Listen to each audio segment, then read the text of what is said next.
Hi! Good evening! Blessed Sunday sa inyong lahat. So, kamusta naman kayong lahat?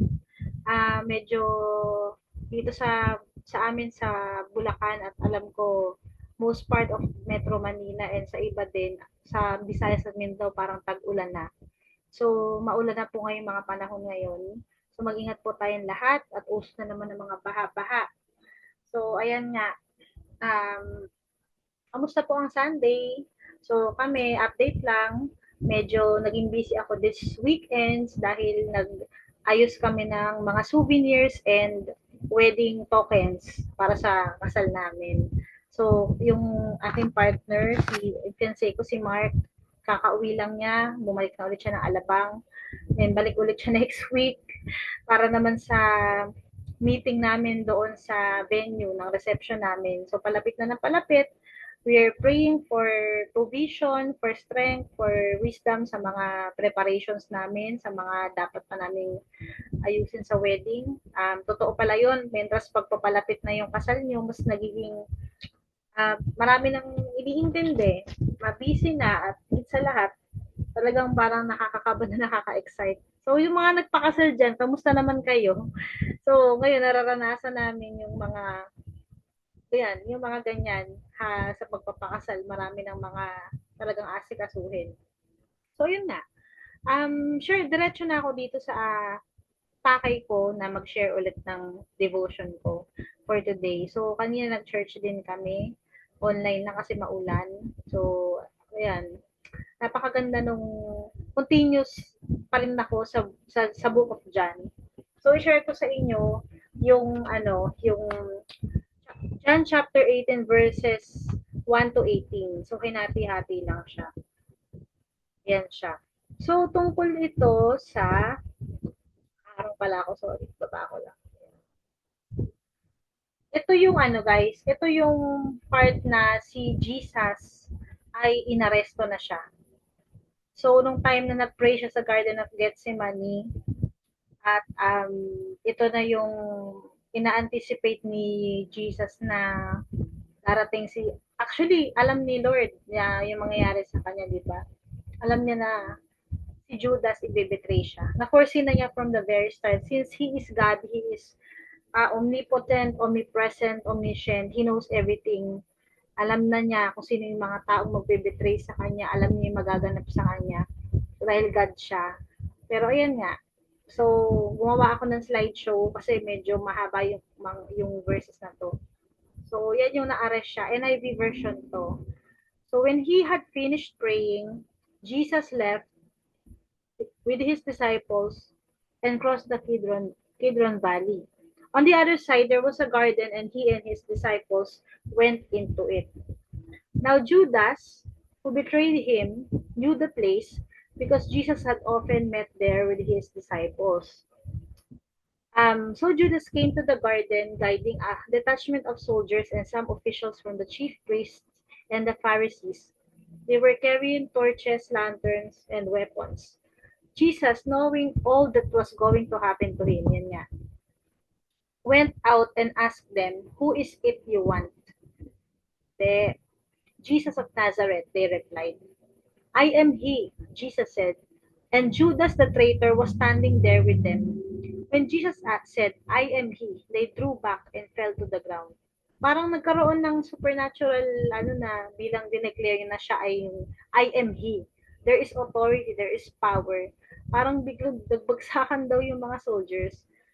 Ayun. So again, he asked them, "Who is it you want?" Sinong kailangan ninyo? Jesus of Nazareth. So, stop muna tayo dyan. Ito namang si Judas, no?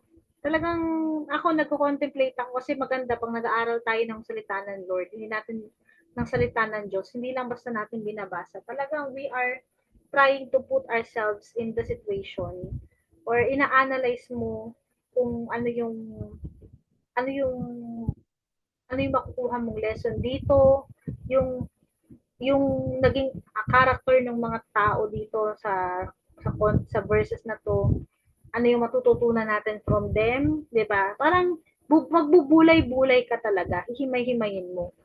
Now Judas, etong si Judas, nakasama niya si Jesus sa ministry for almost 3 years yata.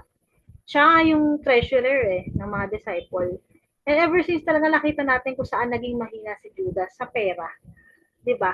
Yun ang naging kahinaan niya. So doon siya nasira sa pera. Nasilaw siya sa pera. Nagawa niyang isuplong o ipagkanulo ang Panginoon dahil sa pera. At sa huli naman, nagsisi siya. Nag-guilty siya. Pero ang mali kay Judas, he didn't accept God's forgiveness and grace. Hindi niya man lang naisip na patatawarin siya ni Jesus no matter how gaano man kalaki yung nagawa niyang kasalanan, that it even costs relationship with the Lord. Kaya namang i-restore ni Lord yun. Hindi niya binigyan ng chance si Jesus na i-restore or patawarin siya or bigyan siya na ma-experience niya yung grace ni God. Kasi nag-suicide siya, di ba? Nagpakamatay siya. Pero nandun na yun eh.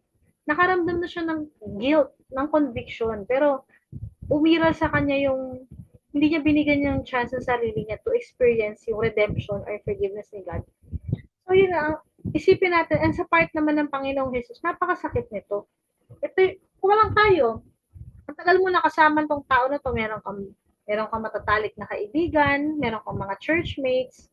Ako na-experience ko yan eh. Kung sino pa yung matatagal mong kaibigan, kasama, na halos sa lahat ng pinagdadaanan mo, sa journey mo, kasama mo sila. Pero sa bandang huli, ibebetray ka, iiwan ka, sasaktan ka. Imagine the pain, imagine the heartbreak of Jesus dito na wala naman siyang ibang ginawa kundi um, mahalin sila, turuan sila, 'di ba, na binahagian nga niya ng yung presence ng Lord sa buhay nila is a big blessing, hindi nila nakita 'yon, 'di ba? May ganito pa yung isusukli nila kay Jesus in spite of everything. Masakit 'yun.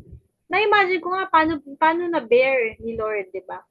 Tapos yung mangyayari pa sa kanya, sobrang stressful ng naging buhay ni Jesus nung time na yun. Pero imagine, no, he still abide the Father's will. He still obeyed. So, tuloy natin. Ayan nga. As ang kalmado ni Lord, no? Kung iba yun, parang, since, actually, kayang-kaya nga niyang maka-escape bilang God siya eh. Sabi nga, di ba, pwede niyang, sana yung from yung situation na to, pwedeng i-prevent na mangyari, pero hindi. It's part of God's sovereign plan. Kailangan ma-fulfill yan, yung prophecy na yan, o yung katuparan ng ating kaligtasan. Kailangan mangyari talaga yan, na mamatay yung Messiah, di ba? Mag-sacrifice si Jesus. So, ayun. Next. And Jesus answered, I told you that I am He. If you are looking for me, then let this man go. Pero ako ini-imagine ko yung kung paano sinasabi ni Jesus with authority and yet napaka-meek, napaka-humble, di ba? Napaka-malumanay. This happened so that the words he had spoken would be fulfilled. I have I have not lost one of you though. I have not lost one of those you gave me. Sipin mo, yung mga disciple time ay nangangatog siguro tuhod sa takot, dinadamay pa kami. Kasi yung time ang kasama niya si John ba? Ay si Peter, si John, si James, parang yun. So, nung time na inarest si Jesus, parang buhulihin din yung kanyang mga disciple na kasama nun. Tapos sinabi niya, pakawalan niyo sila. Ako lang, andaktin niyo. Ngayon si Peter, parang nagmayabang, nagpakitang gilas. Pinagtanggol niya si Jesus, kunyari ba? Ang ginawa niya, parang pinagpus niya yung tenga, tinapyas niya yung tenga ng isang soldier doon. Diba? Yun nga, cutting off his right ear. The servant's name was Malchus. Jesus commanded Peter, put your sword away. Shall I not drink the cup the Father's given? Parang, uy, ano bang ginagawa mo? Kailangan mangyari to. Huwag mong hadlangan. Huwag kang magaling. Parang, diba? Tapos, then the detachment of soldiers with its commander and the Jewish officials arrested Jesus. They bound him and brought him first to Annas, who was the father-in-law of Caiaphas, the high priest that year. Caiaphas was the one who had advised the Jewish leaders that it would be good if one man died for the people. Yan, back, mali. So, yun nga. Pero dun sa Matthew kasi, kung ano, parang alam ko, binalik ni Jesus yung natapis na tenga. So, pinagaling pa niya yung isang yung soldier na yan. At yung isang soldier na yan, dahil sa nangyari, parang namulat yung eyes niya. Na-realize niya, hindi to namin dapat dakpin kasi ito yung parang pag na-experience na nila yung grace and miracle from Jesus na yun na-experience nila yung grace ni God that time na ano parang pag bigla silang nagigising natatauhan ganon. So kaso hindi kailangan mangyari yan. So na still na kahit ganon natuloy pa rin i-arrest si Jesus at dinala siya kay Kayapas. Ayan, next.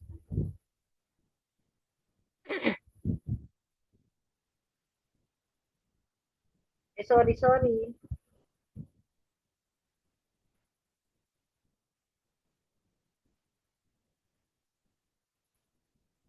Simon Peter and other disciple were following Jesus.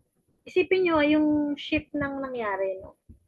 Kasi Peter's first denial. Pero kanina lang, a while ago, pinagtanggol niya si Jesus. 'Di ba? Na parang dinedepensahan pa niya. Pero bakit nauwi sa ganito? No? Ayan, no, nakalagay, Peter's first denial. But because this disciple was known to the high priest, he went with Jesus into the high priest courtyard. But Peter had to wait outside at the door. The other disciple who was known to the high priest came back, spoke to the servant girl on duty there, and brought Peter in. You aren't one of his disciples too, are you? She asked Peter. He replied, I am not. It was cold, and the servants and officials stood around a fire. They had to keep themselves warm. Peter also was standing with them, warming himself. Actually, yung doon sa daily bread ko kasi, putol, hanggang 18 lang. Pero yan yung first niya, di ba dinenay niya si Jesus 3 times? So, first denial to. Sinabi niya, I am not. Grabe, no? Di ba parang, ang bilis nga, sabi ko, ang bilis nung shift. Kanina lang pinagtatanggol niya si Jesus nung sa mga dumakip sa kanya. Ngayon, bigla niyang dininay. Umiral sa kanya takot na ayoko palang madamay. Kasi pag kinonfess niya na, oo, hindi pala niya ng time na yun, hindi niya na ipaglaban si Lord. Na kasi mas natakot siya for himself sa buhay niya. Mas natakot siya para sa buhay niya. And minsan at some point, darating ka talaga sa point na you know God full well, but hindi mo pala kaya siyang ipaglaban. No? Pag mga ganyan sitwasyon, lagi mo i-absuelto or pipiliin mong iligtas yung sarili mo. At papabayaan mo si Lord or i-echapwera mo siya or ganun ba? Parang kaya-kaya niya i-betray. So imagine, sobrang pain yung binigay nila kay Jesus. Kasi dun pa lang sa part na bukod sa alam ni Jesus yung mangyari sa kanya, iniwanan ka ng mga taong to. Yung mga taong kasama mo for 3 years na nagsabi na ikaw ang Messiah, ikaw ang Panginoon, magtitiwala kami sa iyo, hindi ka namin iiwan kahit ang mangyari. Nangyari, di ba? Nagtakbuhan lahat. Iniwan siya sa ere. Kaya, minsan naisip ko, grabe no Lord, grabe yung pinagdaanan mo. No, naiyak tuloy ako. Kasi parang, ang physical pain, emotional, mental, grabe yung pinagdaanan ng Panginoon para lang sa atin, no? Na pwede naman niyang, pwede siyang lumigtas from this suffering pero in-endure niya for us. Dinaanan niya lahat yan, sinalo niya lahat. And minsan nakakalungkot kasi tayo, aminado ako ha, hindi ako nagmamalinis. Um, Matagal na akong Christian by God's grace. Matagal na akong lumalakad sa Panginoong Jesus. Napakadami kong marami pa rin akong blunders along the way. Marami pa rin akong flaws. Marami pa rin akong imperfections. Yung mga times na purposeful yung mga kasalanang nagagawa ko. Ito nung naging single mom ako. Bumagsak talaga ako sa area ng flesh. Diba? Kaya ako naging single mom. And up to now, talaga may mga struggle pa rin. Pero, yun nga, importante, you are still going back. Diba? At ito naman, parang, alam naman natin alam naman natin yung nangyari after na si Peter na-restore yung relationship niya kay Jesus. Kasi, unlike si Judas na hindi niya inintay yung forgiveness or hindi niya ni-receive yung grace ni God at pinangunahan niya nag-suicide siya, si Peter, nagpakumbaba siya. Diba? Bumalik siya, ni-restore siya ni Lord at in spite of him denying Jesus, ginamit pa rin siya ni Lord. Siya nga yung kauna-unahang, yung unang-unang father ng Christian Church, di ba? Si Peter, sa kanya nagsimula. Na-remember nung sa bandang huli, tinanong siya ni Jesus na, Peter, Peter, do you love me? At 3 beses siya tinanong ni Lord. Para bang in-affirm ni Lord na, okay, this time, mahal mo ba ako talaga? Para bang, o yan, binibigyan kita ng chance na ma-restore yung fellowship natin. Are you trusting me this time? You won't deny me anymore? Parang, can you do anything for my kingdom?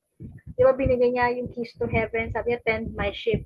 Ibig sabihin nun, siya yung naging, hindi sumunod si Peter at talagang na-experience niya yung forgiveness ni Lord. Siyempre, ikaw man yun. Ang laki nung nagawa niyang sin. Dinanay mo yung Messiah. Dinanay mo yung Lord mo. Tapos pinatawad ka, binigyan ka pa ng chance na after na naging bold si Peter talaga. Grabe yung transformation niya. Minsan kailangan talagang nakita natin kung paano niya i-spread yung gospel. Naging firm siya. Talagang nag-persevere sila sa faith. Lahat sila mga martyred to death silang lahat. Pinako rin siya si Peter eh. Grabe yun. Talagang all out sila sa pagpapahayag ng salita ng Diyos. Hindi na sila natakot. Kasi parang ikaw man yun, pag na-experience mo yung grace, yung forgiveness, yung mercy, yung love, unconditional love ng Lord, para bang wala ka nang, lahat gagawin mo for Him talaga. Kasi kulang pa nga yun eh, nakabayaran sa grasya niya sa'yo. Diba? Yun lang yung mabibigay mo in return to give your life o to serve Him, diba? Maglingkod ka sa kanya talaga hanggang sa huling hininga mo. So, grabe yun. Hindi lang si Peter, lahat naman eh. Di ba sila Paul? Lahat ng disciples na they all died fighting for their faith. And they all died na napit na sa puso nila pinanghahawakan nila na si Jesus talaga ang Lord and Savior nila. Hindi nila dininayan yung faith nila. Pinaglaban nila yan. And pinaglaban nila si Lord. So yun, in spite of all that, talagang hinarap nila yung persecution, yung torture, yung lahat. Hindi sila natakot na. So, bawing-bawi naman, di ba? So, yun lang, para bang kay Jesus naman, talagang napakabuti ng Panginoon eh. Para bang yun nga yung naging palatandaan sa akin na kung si Lord nga kinaya niya lahat eh. Di ba? Napakasakit. Yan ang pinakamasakit. The way to die, crucifixion. Wala ka namang kasalanan eh. Iniwan ka pa ng mga taong mahal mo. Mga taong sinamahan mo, tinuruan mo, tinrain mo. Ito ang gaganti sa'yo. Pero ang Panginoon, nung nabuhay siyang muli, nagpakita siya sa mga disciples, sabi niya, peace be with you. Grabe naman yun, no? Grabe yung affirmation niya na dapat nun, hoy, kayo, lagot kayo sa akin ngayon. Iniwan niyo ko Pero grabe, no, parang walang nangyari. Sobrang loving-lambing pa ng approach ni Jesus na pumanatag kayo, kapayapaan ang inahatid ko sa inyo. Parang kumalma kayo, huwag kayong matakot, hindi ako galit sa inyo kahit na iniwan niyo. Pinangunahan na niya. Sinabi niya, peace be with you. Siya pa nang galing, sa kanya pa nang galing, no? Si Lord pa ang nag-reach out, nag-reconcile. Lagi naman ganun eh. Si Lord talaga yung nagpo-pursue. So, dito, ang maganda dito kasi sa ganitong mga Bible study, naiintindihan natin, mas nauunawaan natin yung character ni God.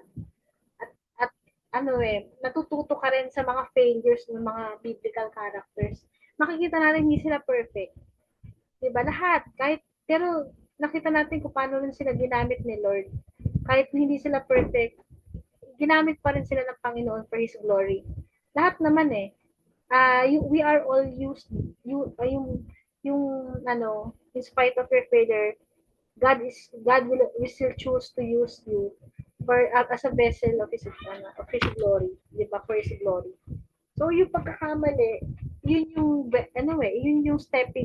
parang yun yung stepping stone mo para mas lalo mong ma-proclaim yung goodness ni God. Kasi kung hindi ka nagkamali, hindi mo mararanasan yung grace ni God, yung faithfulness, yung goodness sa buhay mo. Kaya, yung mga taong yan, yung mga imperfect people na yan, yung mga nagkamali na yan, sila yung mga sobra ang faith.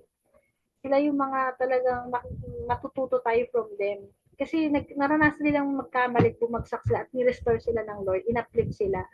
Napakaganda ng mga testimony na yun. Ako, naging single mom ako, grabe yung mga pagkakamaling decision ko sa buhay. Pero lagi kong sinasabi, grabe yung grace ni Lord sa buhay ko. Yun talaga yung pinanghahawakan ko. Paano niya ako niligtas, di ba? Siguro sa susunod kong ikukwento ko kung paano ko naging single mom.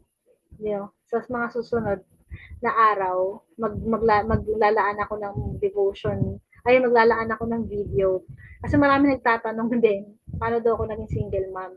Kasi ngayon kakasal na nga ako. So sige, pagkukwentuhan natin. Maganda yung kasama ko yung partner ko, si Mark, pag nandito na siya.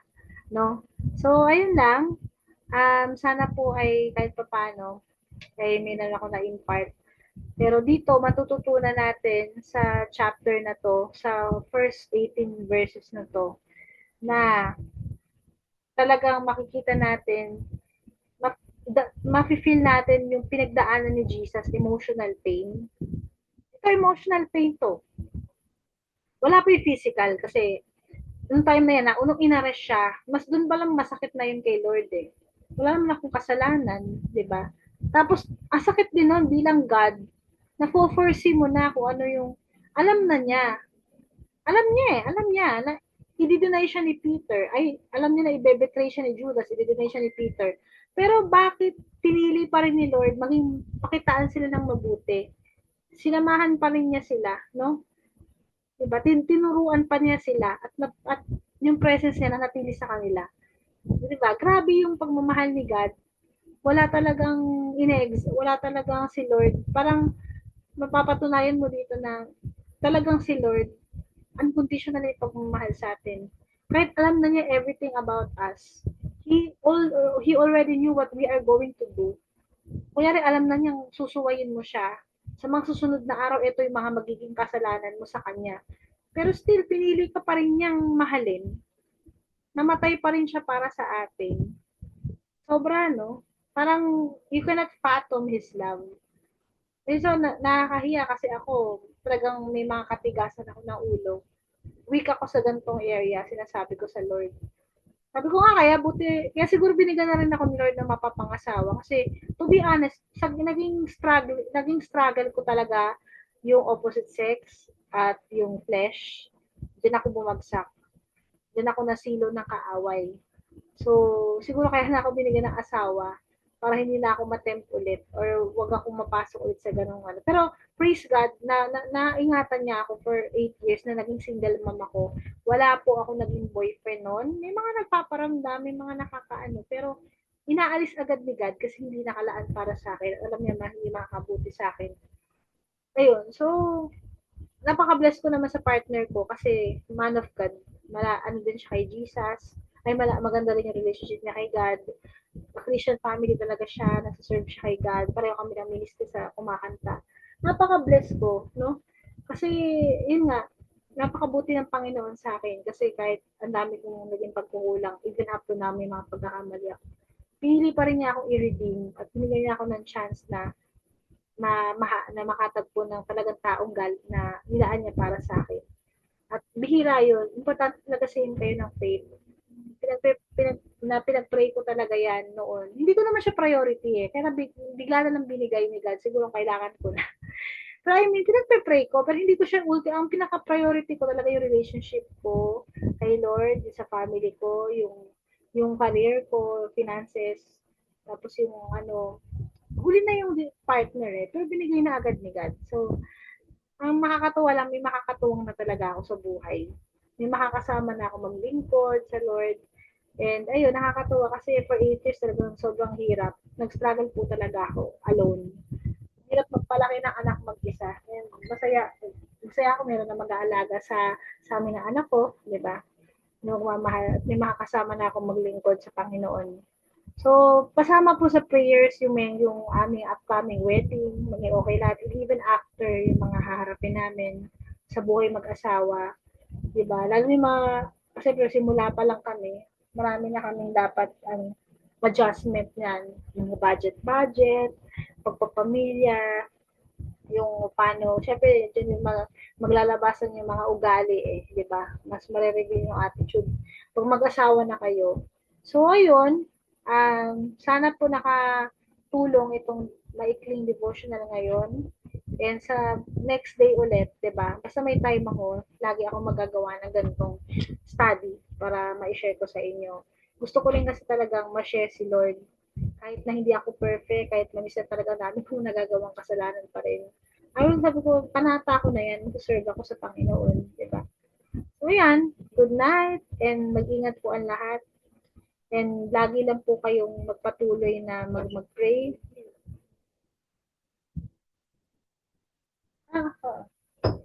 Pray and magtiwala sa Lord. I pray na sana magkaroon kayo ng pagkakataon na kilalanin si Jesus as Lord and Savior, na magkaroon kayo ng magandang relationship sa Panginoon. At huwag kayong mahiya, lumapit lang kayo sa Kanya, mag-pray, and i-declare mo na, aminin mo lang na hindi mo kaya mag-isa patakbuhin yung buhay mo at kailangan mo siya. Diba? Kailangan mo kasi acknowledge mo na talaga siya para kumilos siya sa buhay natin. Yun. So, I pray that everyone who heard this message will be blessed and God will reveal Himself to you and you will experience Him mightily in your lives. Good night. God bless.